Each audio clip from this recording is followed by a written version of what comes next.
이삭이 그 땅에서 농사하여 그 해에 100배나 얻었고 여호와께서 복을 주심으로 그 사람이 창대하고 왕성하여 마침내 거부가 되어 양과 소가 떼를 이루고 종이 심이 많으므로 블레셋 사람이 그를 시기하여 그 아버지 아브라함 때에 그 아버지의 종들이 판 모든 우물을 막고 흙으로 메웠더라. 아비멜렉이 이삭에게 이르되 내가 우리보다 크게 강성한즉 우리를 떠나라. 이삭이 그곳을 떠나 그랄 골짜기에 장막을 치고 거기 거류하며 그 아버지 아브라함 때에 팠던 우물들을 다시 팠으니 이는 아브라함이 죽은 후에 블레셋 사람이 그 우물들을 메웠음이라. 이삭이 그 우물들의 이름을 그의 아버지가 부르던 이름으로 불렀더라. 이삭의 종들이 골짜기를 파서 샘 근원을 얻었더니 그랄 목자들이 이삭의 목자와 다투어 이르되 이 물은 우리의 것이라. 이삭이 그 다툼으로 말미암아 그 우물 이름을 에색이라 하였으며 또 다른 우물을 팠더니 그들이 또 다툼으로 그 이름을 신나라 하였으며 이삭이 거기서 옮겨 다른 우물을 팠더니 그들이 다투지 아니하였으므로 그 이름을 르호봇이라 하여 이르되 이제는 여호와께서 우리를 위하여 넓게 하셨으니 이 땅에서 우리가 번성하리로다. 이삭이 거기서부터 브엘세바로 올라갔더니 그 밤에 여호와께서 그에게 나타나 이르시되 나는 내 아버지 아브라함의 하나님이니 두려워하지 말라. 내 종 아브라함을 위하여 내가 너와 함께 있어 내게 복을 주어 내 자손이 번성하게 하리라. 이삭이 그곳에 제단을 쌓고 여호와의 이름을 부르며 거기 장막을 쳤더니 이삭의 종들이 거기서도 우물을 팠더라.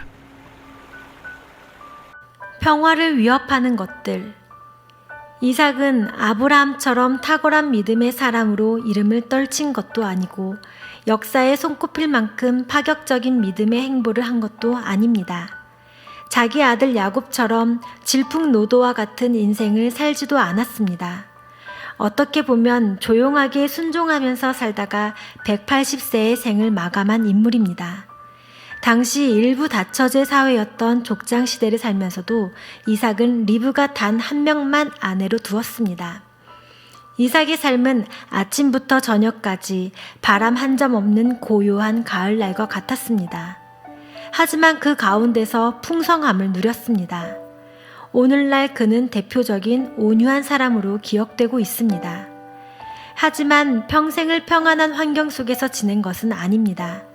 흉년이 들어 이삭은 그랄로 주거지를 옮깁니다.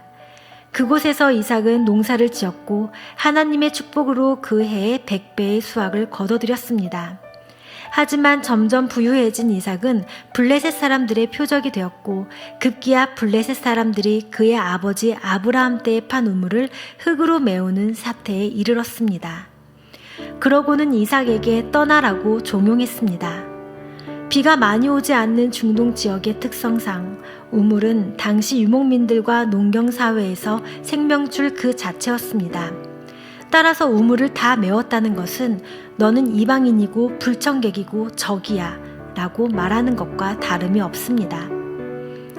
뺏거나 뺏기거나. 이삭은 아무런 저항이나 불평 없이 그랄 땅을 떠납니다. 하지만 옛날에 받았던 은혜를 고대하며 아브라함 때 팠던 우물을 다시 팝니다. 그 아버지 아브라함 때 팠던 우물들을 다시 팠으니 이는 아브라함이 죽은 후에 블레셋 사람이 그 우물들을 메웠음이라. 이삭이 그 우물들의 이름을 그의 아버지가 부르던 이름으로 불렀더라. 그리고 새로운 샘을 파서 좋은 식수원을 얻습니다. 그러자 그랄 목자들이 또다시 소유권을 주장했습니다. 결국 이삭은 다투다, 경쟁하다라는 의미의 에색이란 이름만 붙이고 우물을 그들 손에 넘겨줍니다. 할 수 없이 또 다른 우물을 팠지만 이번에도 소유권 다툼으로 반대하다라는 의미의 신나란 이름만 붙이고 내어줍니다. 이삭이 장소를 옮겨 또 다른 우물을 팠는데 이번에는 분쟁에 휘말리지 않았습니다. 이삭은 우물의 이름을 넓은 땅이라는 뜻의 르호봇이라고 지었고 그 후로도 이 우물은 빼앗기지 않았습니다. 유목민으로 살았던 이스라엘 사람들은 늘 한 가지 스트레스에서 벗어나지 못했습니다. 그들에게는 적들의 공격을 피할 수 있을 만큼 안전한 장소를 찾는 게 중요했습니다. 그런데 하나님께서 에색과 신나에 이어 르호봇을 허락해 주셨습니다. 어떻게 보면 편안하게 숨 쉴 만한 생활 공간을 주신 것입니다. 하지만 이삭은 육신의 생활 공간을 확보한 데서 만족하지 않습니다. 그는 한 걸음 더 나아가 브엘세바의 제단을 쌓고 여호와의 이름을 부르며 장막을 치고 다시 우물을 팝니다. 시작은 기근이었지만 끝은 풍성한 샘물이었습니다. 하나님께서 이삭과 함께 해주셨기 때문입니다. 온유를 심고 화평을 거두다. 이삭은 온유함을 통하여 화평을 얻었고 화평케 하는 자가 됩니다. 여기에서 말하는 온유함은 땅을 기업으로 받는 것입니다. 이는 단순히 지역과 공간을 받는다는 뜻이 아니라 영적인 공간, 숨쉴 공간을 받는다는 뜻입니다. 주님은 우리가 온유한 마음으로 화평케 하는 일을 감당하겠다고 결단하면 원수와도 화목하게 해주시겠다고 약속하십니다. 사람의 행위가 여호와를 기쁘시게 하면 그 사람의 원수라도 그와 더불어 화목하게 하시느니라. 원수를 만나면 감사하고 축복하십시오.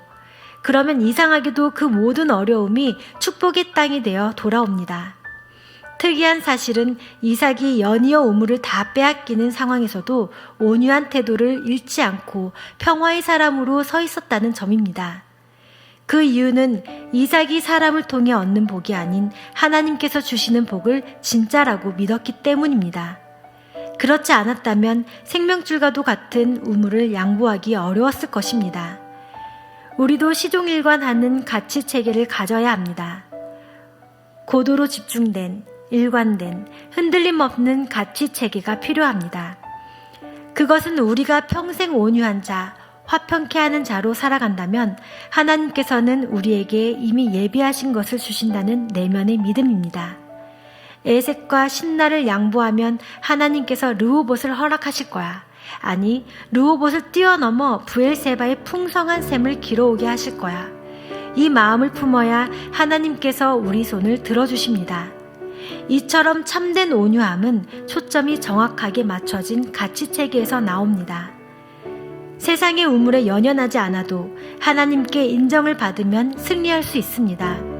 온유한 자가 땅을 차지한다는 사실을 믿으면 싸움을 그치고 평화를 심을 수 있습니다. 결핍과 희소성 앞에서 우리는 단 한 단계 뛰어넘는 복을 하나님께 구해야 합니다. 화평의 사람 이삭처럼 증오가 사랑으로 변할 수 있도록 갈등이 화평으로 무력화되는 다른 차원의 은혜와 은사를 구해야 합니다.